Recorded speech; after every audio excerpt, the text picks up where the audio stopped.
আজকে কিছু ছাত্রের অনুরোধে আমাকে আজকে ভিডিও করতে হচ্ছে। তারা বলছে, স্যার আমাদের রাজ্যে যে নতুন সিট পেলাম এবং কিছু পাবো, তাতে আমাদের অল ইন্ডিয়া র্যাঙ্ক কত হলে কাস্ট ওয়াইজ যে একটি সিট পেতে পারি।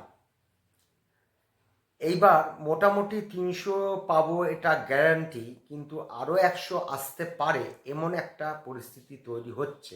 সেটা সময় বলবে। যে 22 সালে যে নতুন কলেজগুলো হয়েছিল সেই কলেজগুলোতেই দেখা যাচ্ছে 50টা করে বাড়বে, দুটো তো বেড়েই গেছে। ধরে নেওয়া যাচ্ছে 300টা সিট বাড়বে।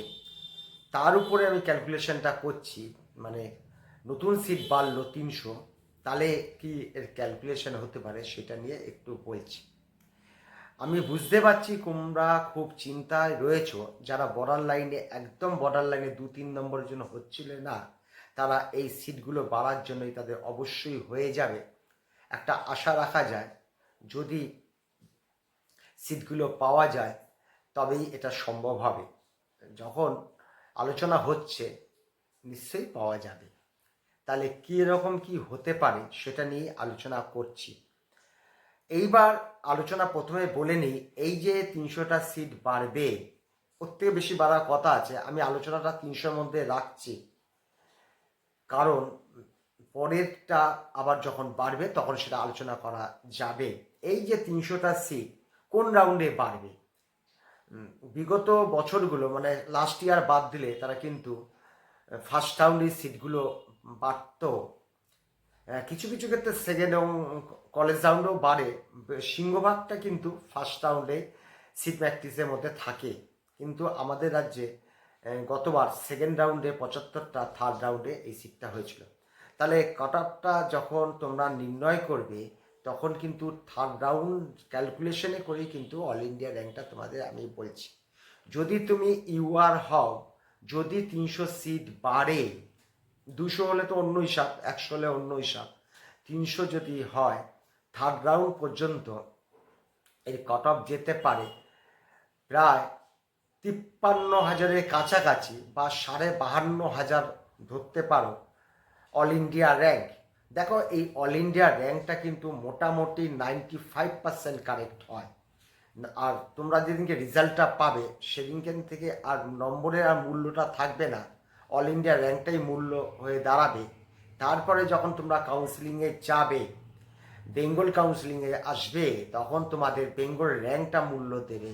তারপরে সেটাও এক সময় হারিয়ে যাবে, আসবে কাস্ট র্যাঙ্ক। কাস্ট র্যাঙ্ক থেকেই কিন্তু ভর্তিটা হয়, মানে সবগুলোকে আলাদা আলাদা করে ভাগ করে নিয়ে একটি কাস্ট র্যাঙ্ক তৈরি হয়, সেখান থেকেই ভর্তিটা হয়।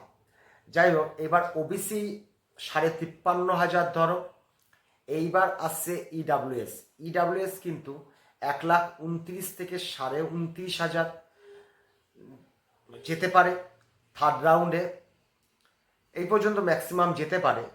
সিটগুলো কোন রাউন্ডে দিচ্ছে সেটা দেখো। দেওয়ার পরেও তো থার্ড রাউন্ড অবধি তোমাকে অপেক্ষা করতে হবে, যেহেতু পিসি সিটগুলো থার্ড রাউন্ডে অ্যাড হয়। এগুলো সমস্ত কিছু যোগ করেই বলা হচ্ছে। থার্ড রাউন্ডে হিসাবটাই তোমরা মাথায় রাখবে। এইবার আসি এসসি।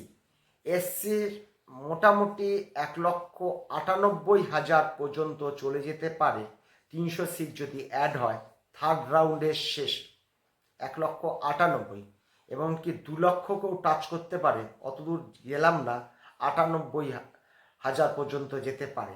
এই যে তোমাদের অল ইন্ডিয়া র্যাঙ্কটা বেরোবে, মোটামুটি এই র্যাঙ্কের ভিতরে যদি থাকো, মনে করবে 95% তুমি সিট পেয়ে গেছো, যে কোনো একটি গভর্নমেন্ট কলেজ হবে।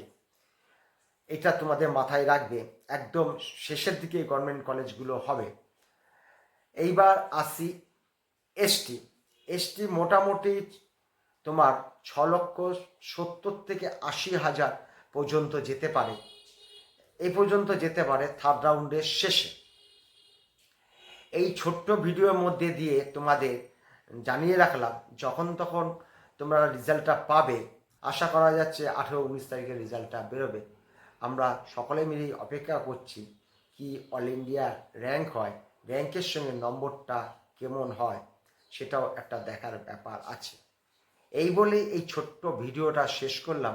সকলেই ভালো থেকো। Good afternoon.